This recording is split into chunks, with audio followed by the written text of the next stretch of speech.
The Fall of a Prince: How Scandal, Power, and Family Loyalty Shattered Prince Andrew's Royal Life. Prince Andrew, Duke of York, became embroiled in one of the most damaging scandals ever to hit the British royal family, stemming from his long-standing association with the convicted sex offender Jeffrey Epstein. The controversy began to intensify in 2019, when Epstein's victims alleged that Andrew had been involved in sexual misconduct.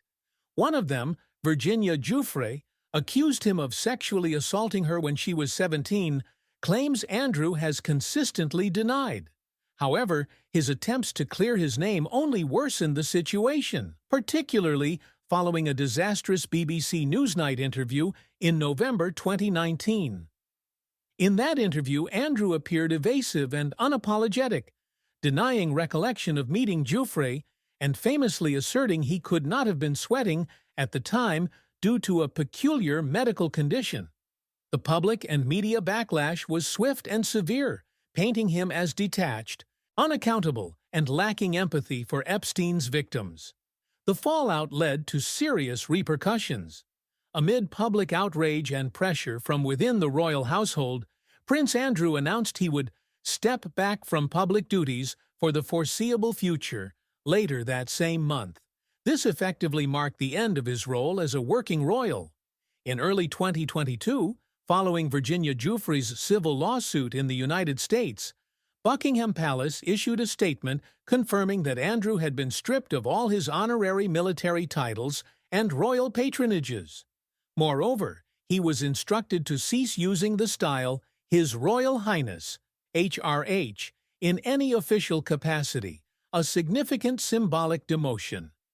These sanctions were reportedly approved and supported by King Charles, then Prince of Wales, and Queen Elizabeth II, as the monarchy sought to protect its reputation from further damage.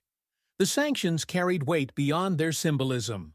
Losing military affiliations and patronages meant Andrew was no longer associated with public service roles that had defined his identity within the royal structure. Financially, he also lost royal funding for his official duties, relying instead on private means and family support.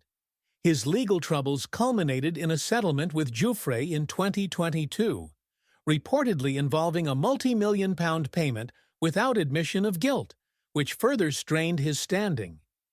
For King Charles and the wider royal family, the scandal underscored the delicate balance between personal loyalty and institutional preservation. By publicly distancing the monarchy from Andrew, Charles signaled that the crown would prioritize public trust and moral accountability over familial ties. The move was seen as part of his broader effort to streamline the monarchy, focusing on working royals who actively served the public while reducing the influence of those tainted by controversy.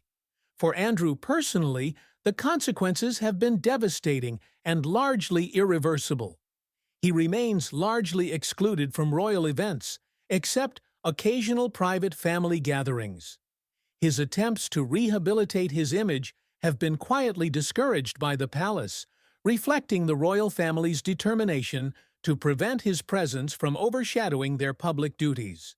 For the monarchy as a whole, the episode highlighted the vulnerability of royal privilege in the modern age. It demonstrated that even senior royals are not immune to public scrutiny, and that reputational damage can have lasting constitutional and moral implications. While Andrew retains his title as Duke of York by birth, his fall from grace serves as a cautionary reminder of how fragile royal legitimacy can become when personal conduct collides with public expectation. What do you think about all these happenings?